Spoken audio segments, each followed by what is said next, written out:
Hello and welcome to RBCM at Home. My name is Kim Goff and I am a learning program developer here at the Royal BC Museum. I'm really happy today to have as my guest Lea Silver from the IMAX, but before I introduce her, I should introduce RBCM at Home. I'm coming to you today from my office, which is located on the territories of the Lekwungen people in Victoria, British Columbia. And I extend my appreciation for the opportunity to live and learn on this territory. I encourage you all to consider the traditional territory on whose land you are on today, wherever you are. RBCM at Home started in March when our museum and archive closed due to the pandemic. It was an opportunity to talk to staff about what we were working on from home. Now that even though the museum has reopened, we've continued the program as a way of staying connected with people at home or school around the province. This program and previous ones have been recorded and you can find them on the Royal BC Museum's YouTube channel. Today, my guest is Lea Silver from IMAX Victoria. Leah is the Sales and Membership Services Coordinator. So if you've been in to buy an annual pass, chances are you've met her. But more likely, you'll have seen Leah when she hosted behind-the-scenes interviews for IMAX Victoria Live Online when the museum and IMAX were closed between March and June of 2020. Leah, do you have some highlights from that web series you want to share with us? You know, I'm going to be very political and say I don't have a single highlight, at least from a guest. All of our guests were so fabulous. I think the number one highlight was just having the opportunity to connect with the giant screen community when everything was closed down. The filmmakers behind these giant screen films are genuinely fabulous people. And they really were generous with their time to sort of dedicate it to those live streams. So that was the favorite part for me, was just getting to work with them, having that community sort of rally behind projects like mine. Mm-hmm. When was so how long have you been at IMAX, Leah? Coming up on 4 years. Okay. Yeah, so great. About 3.5. And what attracted you to working at the IMAX Theater? So when I was in elementary school, I grew up on Vancouver Island and in Parksville, and every grade 5 class came to the Royal BC Museum. And it just so happened that the year that my class came down, the IMAX Theater was playing Whales, which was one of our sort of most famous films. When we were playing the original film projector, it was Whales in film. And that's been a memory that's always stuck with me. So the opportunity to come and actually be a part of creating those memories for new 4th graders, new 5th graders, and really engaging the community around this awesome format, I couldn't turn it down. I was so excited to be a part of that. Yeah, I imagine most people could remember their first IMAX film because it is such it engages your senses in a way that doesn't happen. Mine was the Grand Canyon. Yeah. And that feeling of flying, I remember having to close my eyes because I had never been in an airplane before. I saw that IMAX film as a child, so the whole thing was just a bit overwhelming and really exciting. Yes, well, that is definitely what it's all about. So you mentioned the old format film projector you used to have, and I know we're going to get to go up and see the projector room today. Do you want to give us a little taste of what to expect? Yeah, absolutely. So we're going to start the tour today down in the theater. That's where I'm at now. And we're going to take a look at how this room is engineered to be different and how it's special and what sort of makes our bodies feel like we're a part of the film. Then we'll have a break for questions as I hike up about 4 sets of stairs to get up into the projection room. So if anyone has any questions, that'll be a great time for me to answer them. And then once we're up in the projection booth, we're going to look at our current projection system, which is 4K laser. So that's a digital system, very sparkly and fancy. We love it. And then we also have our film projector from when we opened. So we're going to take a look at some of the technology changes that have happened over time and what has allowed IMAX to progress to the technology it's at today. Exciting. I'm ready to know some secrets. All right. Should I jump into it? Go for it. Okay, I'm going to flip my camera around because I feel like you guys have gotten to know me. So let's flip this around so that we can look at the theater. Here we go. Alrighty. So you'll have to bear with us, folks. This is our maximum lighting while we're in the theater. The basics of an IMAX theater is that every single one has to meet specific engineering so that no matter which seat you're in, a certain amount of your peripheral vision is filled by the top and bottom of this huge screen. So this screen is 6 stories tall. It goes down quite a bit further than most people realize it does. So next time you walk into our space, take a look down as well as up, and you'll get a bigger sense of scale for how big this screen really is. Now, IMAX in this screen fills the tops and bottoms and peripheral of our vision. And that actually tricks our brain into that sense of motion, making us feel like we're a part of it. So a normal screen and a normal TV, it kind of only hits your eye right in the center. So you see enough of your house around you, or you see enough of the people in front of you that you know you're watching a screen. But our seats are all designed to fill more of this space, the stuff right around the edges of our vision. And that makes us think that we're a part of the screen or a part of the film. So that's what gives us that sense of motion. So part 1 is our screen. This is a massive piece, single piece of screen.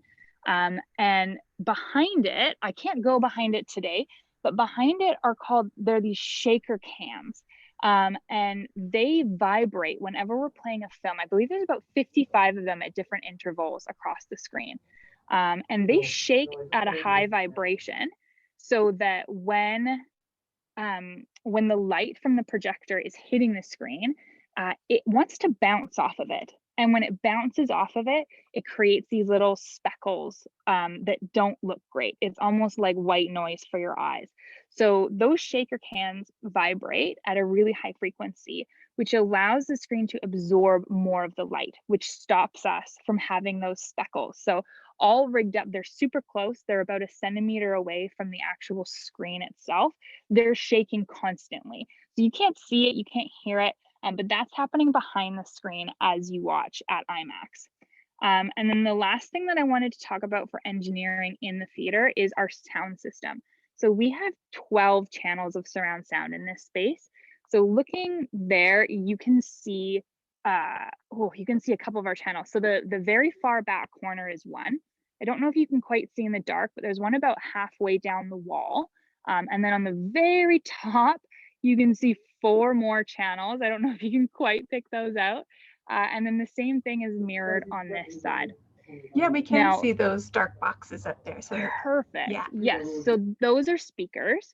And what they allow filmmakers to do is to move sound physically through our space.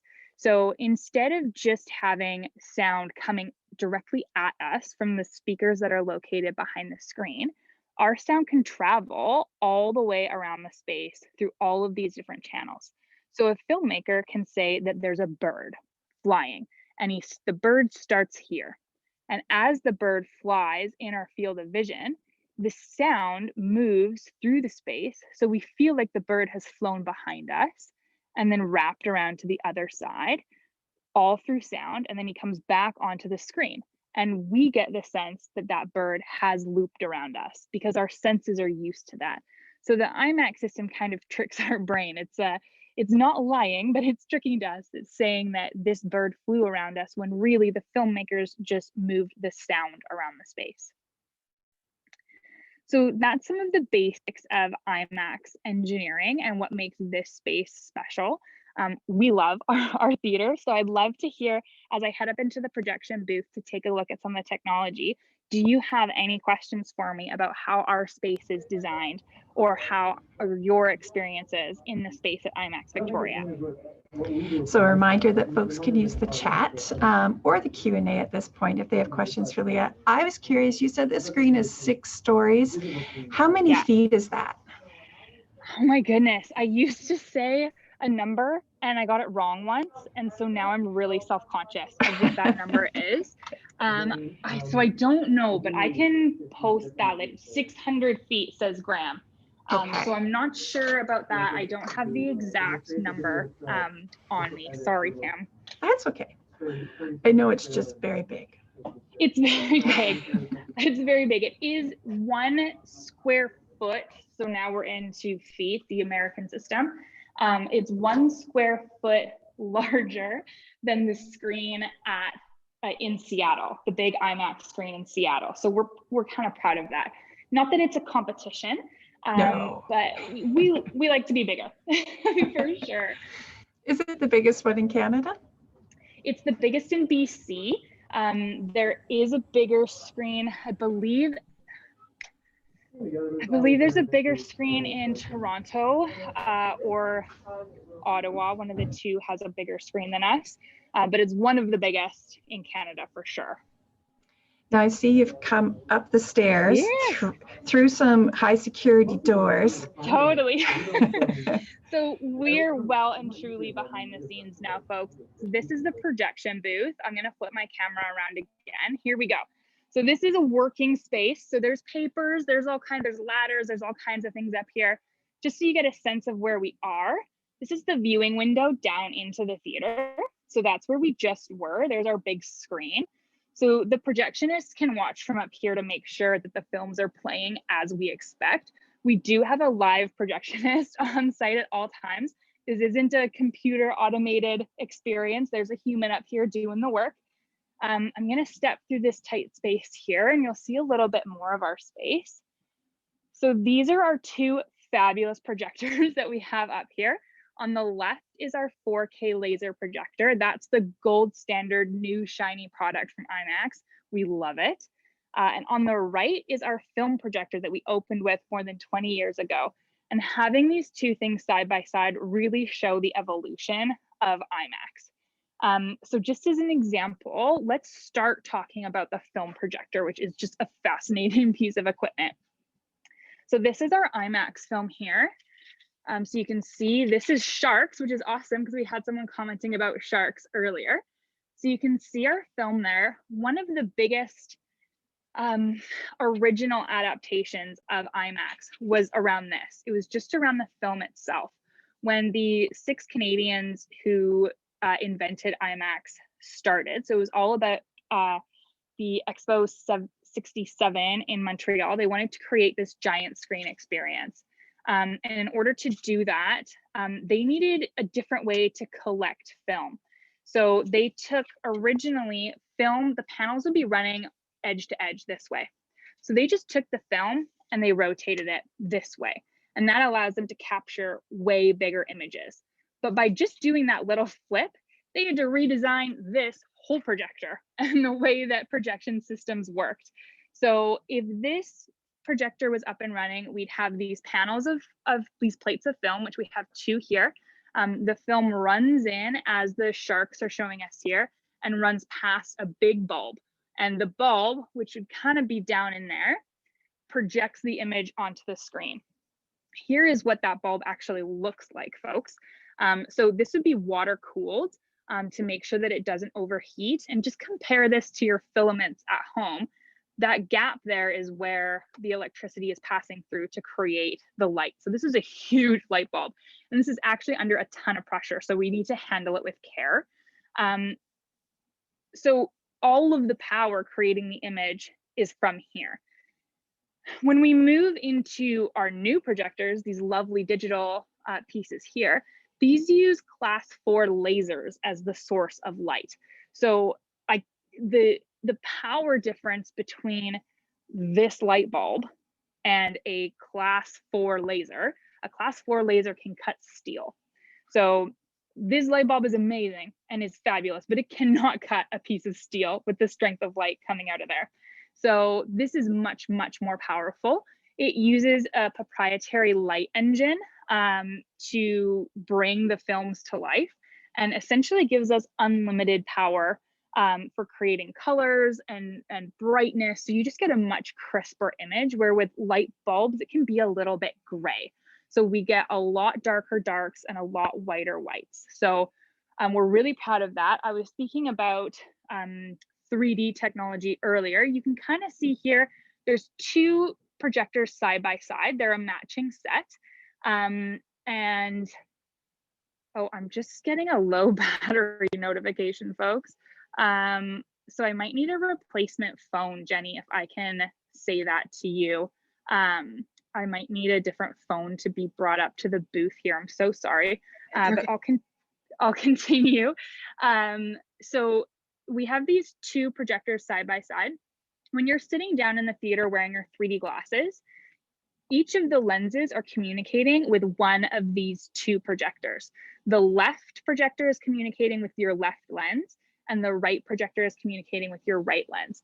Each one of these is running the film at the same time, but slightly staggered. So if we look down at our screen, if you had point A right here on the left screen, point A is just a little bit over for your from the right projector.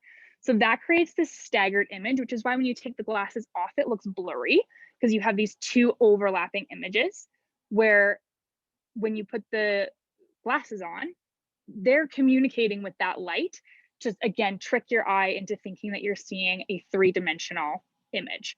So all of those pieces that are popping out is a communication process between these two projectors in terms of distancing that image at different levels so that you see it at a deeper or a wider depth of field. So I hope that kind of made sense. If anyone has questions on that, let me know. I'm imagining like those old red Viewmasters where you had, you hold it up to your right eye and your left eye, and the pictures, they're just off a little bit on the inside to make them look 3D. So it makes sense. Exactly. So I see. Sorry, there is a question here. Yeah. And it maybe it's a little insensitive. You can decide if you want to ask, but the question is about how much money is a big projector like that? Yeah, they're not something that you would find in your average household. They're not cheap for sure. It was a really big investment to move into digital, and definitely these projectors, the IMAX 4K laser, are sort of top tier. So you are paying for it. I don't know the exact amount, but yeah, you wouldn't find it on Amazon. You wouldn't find it at your neighborhood technology store. But it's worth it because the image that you get is just spectacular. And so I'm going to flip around again. Sorry, that kind of answers your question, but probably not as satisfactory as you wanted, Graham. Sorry about that. Lots of money. Yeah, it's lots. It's lots. So I wanted to show you, once we moved from film into digital, it opened up another sort of big technological shift, which is in terms of the films itself. So here we can see a stack of films. So these are rolls of films that we would have played back when we were running the film projector. And those actually had to be moved onto the projector using, I don't know if you can see it in the corner, but there's a crane there. These are heavy, heavy, heavy things, including this one way up at the top, if you can see it. That is Interstellar, which is the longest film ever produced in just IMAX film. So if you can see it, folks, they had to make these special clips to keep the film on this reel because it kept unspooling because it would fall off because it's so big. It weighs a lot. They had to use a crane to get it over there.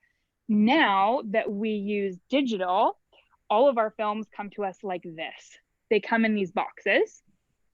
And in these boxes are what looks like a really big hard drive. Oh, not that one though. That one doesn't have anything in it. Let's find one. Let's find one over here. So they look like really big hard drives, and in a way they are. Here we go.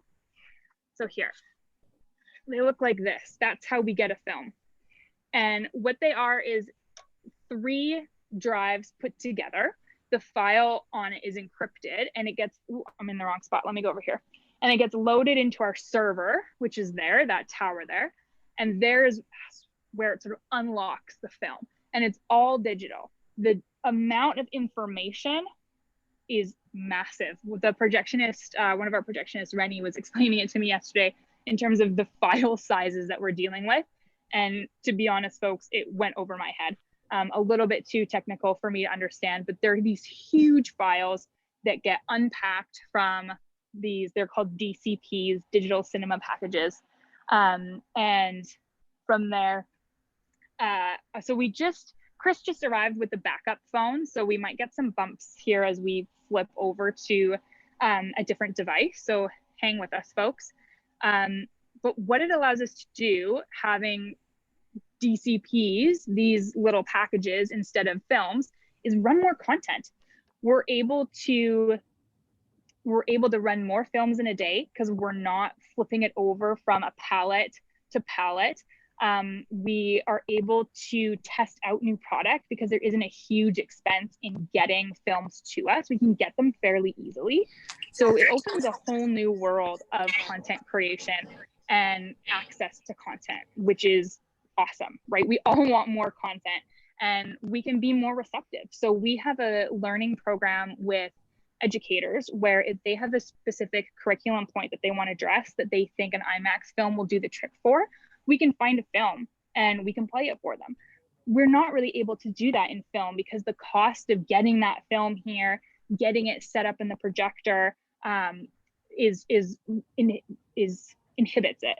So we're able to do a lot more with higher quality content, which is fabulous. So you can probably tell since I started talking that I'm a fan of the conversion to digital. And there's probably a group of people out there who is disagreeing with me either loudly or quietly, I don't know, because there is something really, really special about film. And filmmakers will tell you that, here we go, let me flip around, whoops. Filmmakers will tell you that, film consumers will tell you that it has a life to it, film. It has something really special. And so a lot of our filmmakers will still create their films in film. Christopher Nolan, a Hollywood film director, is known for that even if his films are coming out digitally, he wants to film it. Films like Dunkirk were filmed entirely in IMAX film to give it this richness that's really, really beautiful that film consumers and film cinephiles just die for. So I'm not saying that necessarily this is an inferior product because it's not. This is fabulous, but there are some really lovely advantages of moving to digital. Partially that we get more flexibility to play more content, partially because we get this beautiful image.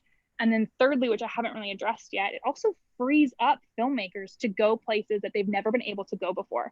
So Great Bear Rainforest is an awesome example of that. It's really hard to get big, noisy, heavy film cameras into the middle of the Great Bear Rainforest.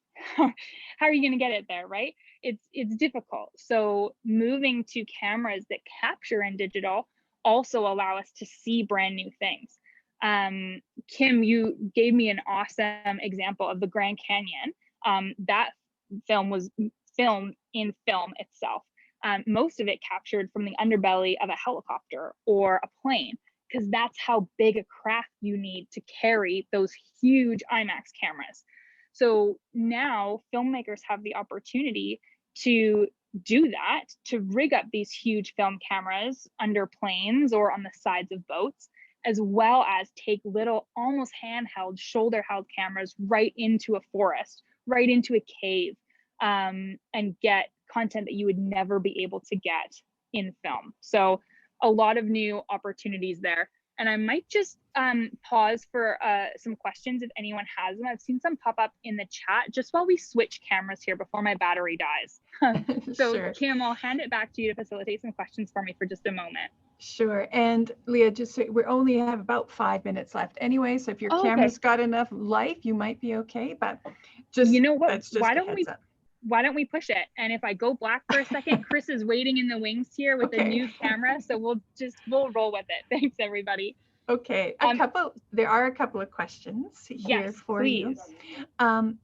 Lori is just wanting to clarify, is the film projector still used in tandem with your digital projector? You are still using both? That's a great question. No, we are not currently using both. We have our film projector here. Mostly because we love talking about it and we're such a fan of it. It is usable But in order to do that, we actually have to kick these digital projectors out of the way. And the calibration process that these go through is significant. It's got to be right on in order to play properly. So every morning before anyone gets here, they are calibrating this projector, and that alone just daily takes an hour to make sure that it is perfectly aligned. So if we were to move it, getting it back in alignment is a serious task. So we don't currently play films in film any longer, but we loved it too much to get rid of it and to fully move it out of this space. So any film you see at our theater is played through our 4K laser projector, but it could have been filmed in film. So you kind of get this like collage of IMAX films that were filmed digitally, that were filmed in film, and then are played digitally. So different parts are all coming together to create the experience that you have when you come here. Now that old projector, is that from when you first opened? There's a question here wondering if you have anything that is from when you first opened. So you first opened in 1998, is that right? Yes, that is correct. I am 99% certain that this is a film projector we opened with in 1998. Now, because I've said that out loud, I know that someone on the IMAX team is going to be like, well, I was here in 1998 and this is what actually happened.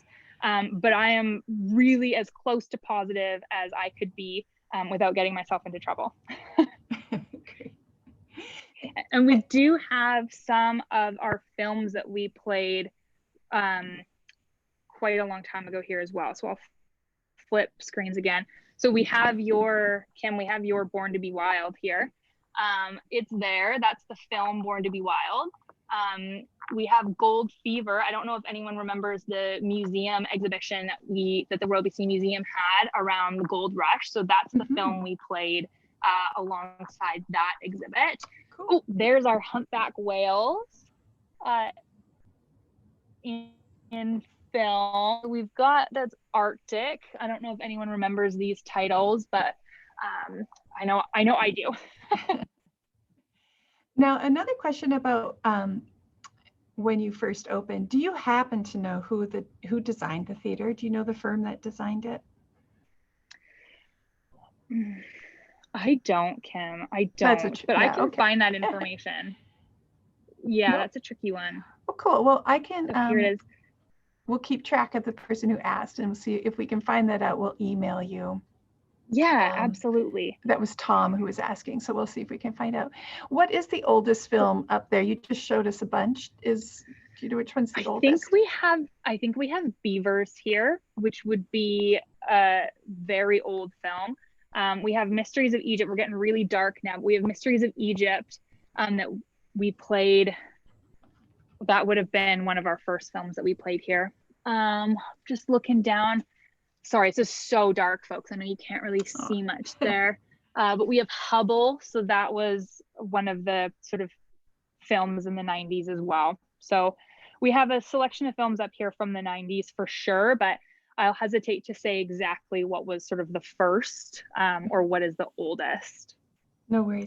Now, we only have a couple minutes left, and I know we're doing something special for Family Day. Do you want to tell folks about that? Yeah, absolutely. So, talking about film is the perfect sort of segue to this, that we've gone from film to digital, and now because of the pandemic, we're going virtual. So we do have both IMAX and the RBCM Museum have some awesome virtual programs running for Family Day to celebrate bringing families together. So on the IMAX side, we have humpback whales available for a maximum of 400 people. So there is a cap on registration, which you can register at the RBCM Museum website to view that from home. So from your home computer or laptop or streamed onto your smart TV, you'll be able to watch humpback whales from home. And that's a little bit of a preview for when Orcas opens this coming April at the RBCM Museum. The IMAX companion film to run alongside that will be humpback whales. So it'll be a great chance to sort of get the first insight into that film, which will give which sort of talks about humpback whales and their migration and their behavior and all the fabulous things about that amazing creature. We do have humpback whales off the coast of British Columbia swimming alongside our orcas. So it'll be a great whale of a time come April.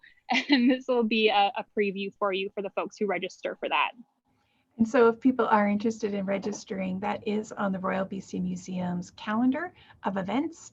And Family Day is Monday, February the 15th is when it's happening. So you can register now and save your spot for that. So that is really great. Leah, what a treat. You've shown us behind the scenes. We've seen old film, big, huge spools, modern, amazing projectors, and we got to be in the theater too, which is a real treat right now because it is closed at the moment. We're still waiting for some updates about that to see if and when we can open again. Yes, we miss everyone terribly. It's a strange feeling being in that theater as the only person. So we're looking forward to having folks back when it's safe to do so. And of course, we'll update all of our online places as soon as we know when our opening day will be. Thank you. So everyone, thank you so much. Leah, can I ask you which screen you're seeing of mine?